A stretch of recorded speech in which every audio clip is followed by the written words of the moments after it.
kembali lagi bersama kita di podcast Pikir Curang. Oke, pada sesi hari ini kita mau bahas tentang imigrasi dan integrasi budaya di Indonesia khususnya. Nah, kalau kita berbicara mengenai imigrasi, apa sih yang kita pahami dan kita ketahui tentang hal itu? Oke, Bu, kayaknya kalau diperkenalkan ya, imigrasi itu perpindahan orang dari suatu negara ke negara lain.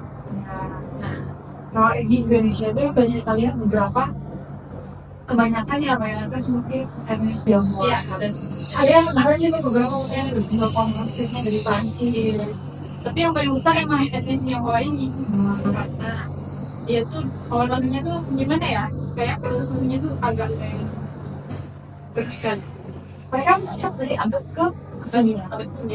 Tapi di abad 9 itu di awal mereka cuma mendaratnya itu awal cuma di Palembang, panggilan mendarat.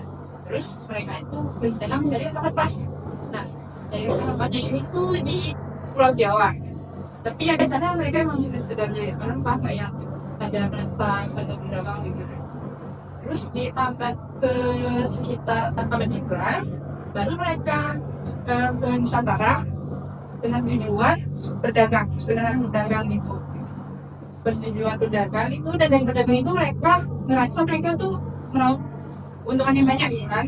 Dari sana baru mereka berpikir, oh apa tetap aja gitu di Nusantara sekalian, karena jalur perdagangnya ini besar gitu kan di Nusantara. Dan setelah itu mereka yang mulai berbaur, tentunya jadi ada berkaitan dengan bumi. Berarti memang wataknya orang-orang etnis Tionghoa itu berdagang ya? Iya, berdagang maupun khusus di sana. Dari mulai abad ke-14 mulai kembali itu sampai ke mana?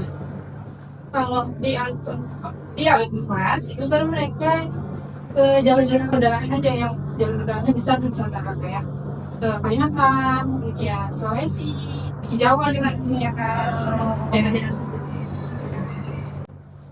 Nah, setelah kedua itu adalah masa bersiap lagi. Nah, masa bersiap itu berlangsung pada tahun 1945 sampai 1946. Itu pada pemerintahan Soekarno. Nah, itu tuh masa bersiap itu seruan dari Indonesia yang bersiap dari segala ancaman pemerintahan. Kan kita baru-baru merdeka, jadi takut lagi kembali penjajahan atau ke kemerdekaan yang diambil kembali ini oleh bangsa asing ataupun dari etnis lain itu. Nah, di masa bersiap ini banyak dari etnis Tionghoa dan etnis Indo-Eropa. Tapi kebanyakan etnis Tionghoa itu menjadi korban pada peristiwa ini karena dianggap mereka itu mendukung asing. Jadi banyak yang memakan korban jiwa orang etnis Tionghoa, makanya sekarang ini nggak sebanyak dulu. Tapi pada saat itu tidak terjadi kemaslahan sepenuhnya ya. Iya. Jadi dari imigrasi orang etnis Tionghoa ini yang sekarang bahkan sampai saat ini terus tetap di Indonesia itu tidak tanpa rasa sadar dan tanpa kita ketahui ya, maksudnya itu mengalami ya bahwa ternyata terjadi integrasi budaya dengan kebiasaan-kebiasaan tersebut. Kita terbiasa dengan adanya orang-orang mereka, dengan adanya kebiasaan-kebiasaan yang mereka bawa, kita tuh terbiasa gitu ya, kita integrasi nasional. Nah, contoh jenis integrasi nasional yang dari Tionghoa yang terjadi di Indonesia itu seperti apa? Nah, seperti yang sudah dijelaskan tadi bahwa etnis Tionghoa ini sampai saat itu masih dominan menguasai ekonomi di Indonesia.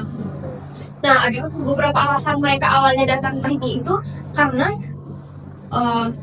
seperti yang kita tahu itu beberapa kita mereka juga menjual barang seperti kain, keramik dan obat-obatan. Makanya biasanya kita jatuh nih, pasti orang-orang pakai obat Cina, ada obat Cina.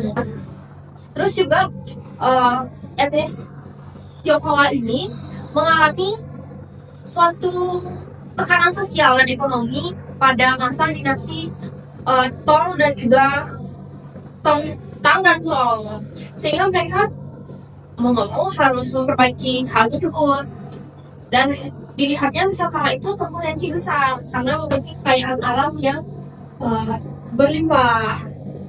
Nah, dalam proses ini terjadilah suatu hubungan yang erat dari ekonomi ini, sehingga menyebabkan hubungan contohnya seperti pernikahan.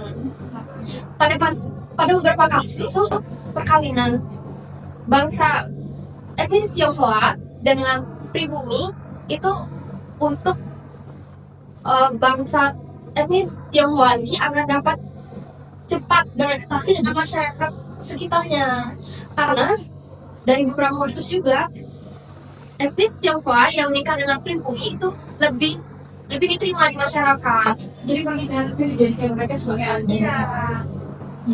Nah, demikian ekonomi dan perkawinan campuran itu memiliki hubungan timbal-balik ekonomi, menciptakan dua interaksi yang memungkinkan jadinya perkawinan campuran tersebut, sementara perkawinan campuran terkait kegiatan ekonomi dengan kolaborasi lintas budaya. Contohnya seperti kita melihat tuh bangunan etnis Tionghoa itu seperti yang sering kita lihat, tapi kita tidak sadar.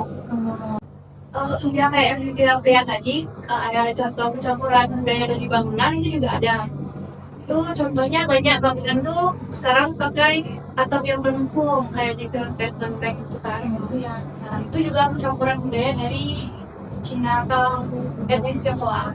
Nah, di sana tuh ada ornamen kayak naga gitu atau burung phoenix. Nah itu kan banyak kita lihat sekarang kan itu.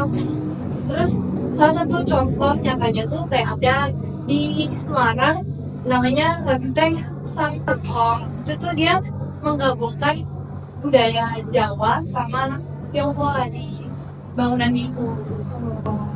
Ataupun di Bali ini juga kan banyak kan kelenteng tapi pakai ukuran Bali. Nah itu salah satu pengakuan di bangunannya. Ataupun kalau menurut Feng Shui pasti pernah dengar kan Feng Shui. Nah itu Feng Shui itu kan juga dari Cina atau dari etnis Tionghoa.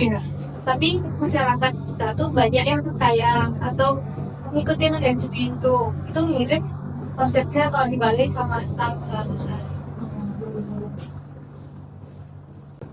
Terus yang terakhir yang kita nih hidup di zaman modern, namanya tuh bangunan kayak hotel, restoran, ataupun apapun tuh memakai ornamen-ornamen tradisional dari Tiongkok itu atau etnis Tionghoa itu contohnya banyak memakai kayak warna merah gitu loh di hiasan itu sama lampion. Nah, ngomong soal lampion nih, di etnis Cina ini dia tuh punya hari raya besar itu kayak tanggal gitu. Kita kan tahun barunya tanggal 1 Desember kan. Itu semua orang kayak ini. Emang khusus orang Cinanya aja atau nggak etnis Tionghoanya ini. Itu namanya tuh Imlek. Nah, kayak itu biasanya tuh Januari sampai Februari gitu. Nah, habis itu kalau di Imlek ini dia tuh kayaknya ngedekorasi rumah kayak bersih rumah untuk mendatangkan keuntungan. Biasanya tuh kalau misalnya di India tuh mereka semua ini buat kaligrafi Fu. Nah, Fu itu artinya memberikan keberuntungan. Nah, gitu. Di bagian lingkungan itu. Iya, itu. Habis itu dekorasinya biasanya warna merah kan? Iya, warna merah, warna emas itu biasanya. Baju pun harus merah semua biasanya kan. Itu juga kebutuhan gitu. Terus ada makanannya nggak sih biasanya pas tuh? Iya, ada makanan itu kayak capcay, fuyukai, lalu ada apa ya biasanya tuh Mooncake ya paling terkenal. iya cake sama kue keranjang. Abis itu permen jeruk gitu. Oh iya. Nah soal mooncake tuh mungkin tuh ada jenis ya. Jenisnya dalam isinya tuh ada ketan merah sama yang sering dipakai itu biasanya yang isi dalamnya itu telur asin. Datanya benar-benar yang mooncake gitu. Jadinya moon ya. Iya, betul namanya.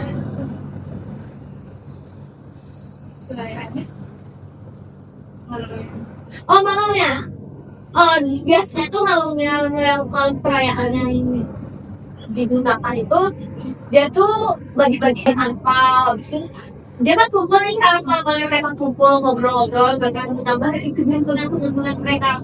Habis itu kasih angpao yang Tuhan kasih angpau ke yang banyak juga. Apalagi yang buat kita nih biasanya tuh harus banget ngasih angpau ke saudara-saudara yang belum. Berarti walaupun sudah berpenghasilan, kalau belum nikah belum boleh bagi angpau ya? Tergantung dianya. Tapi biasanya tuh ya, Emang nggak boleh? oh nggak boleh ya?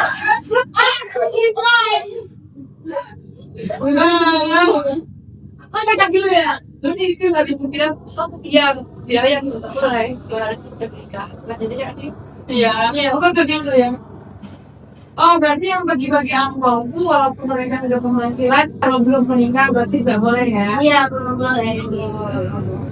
Harus yang apalagi yang belum nikah tuh ngasih gitu.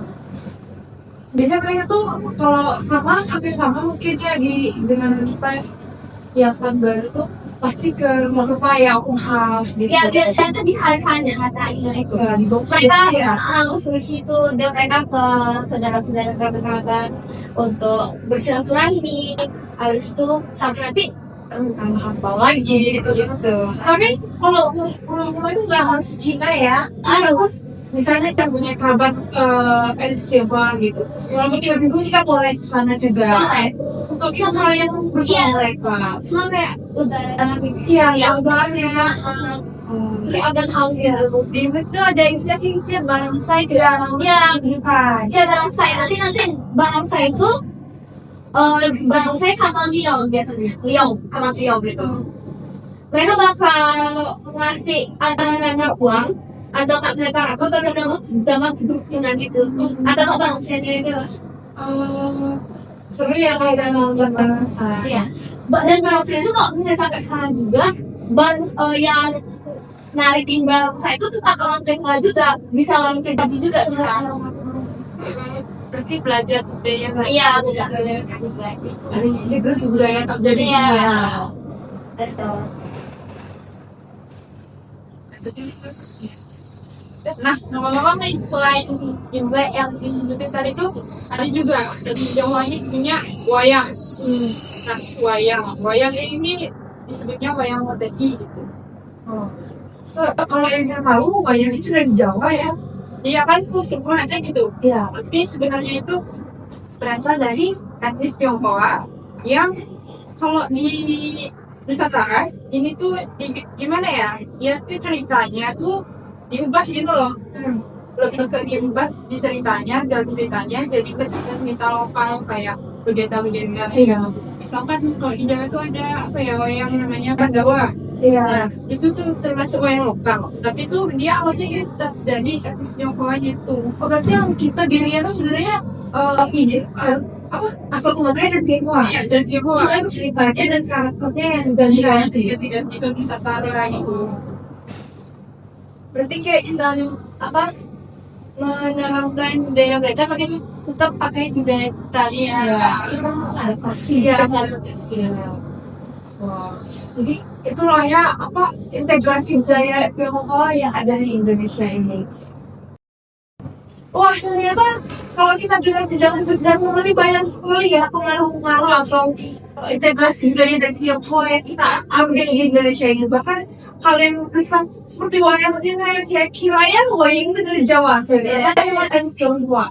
Makanan, bangunan, bahkan sekarang anak-anak kalau hasil pernikahan OMS yang mengadakan pribumi itu disebut cincin apa? Oh, sekarang cincin yang fungsi ya, di Indonesia. Oh ya. Nah, dari saya tadi semoga oh. Nah, semoga yang dari hasil pembicaraan podcast kita hari ini bisa menambah wawasan dan memberi pengalaman baru bagi siapapun yang menonton ini untuk mengetahui tentang adaptasi budaya, tentang integrasi.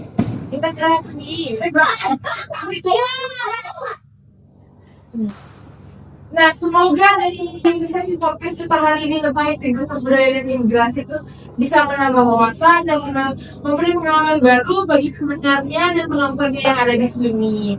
Nah, sekian podcast kita hari ini. Kita akhiri lewat mana, Mas Abi? Oh, santi.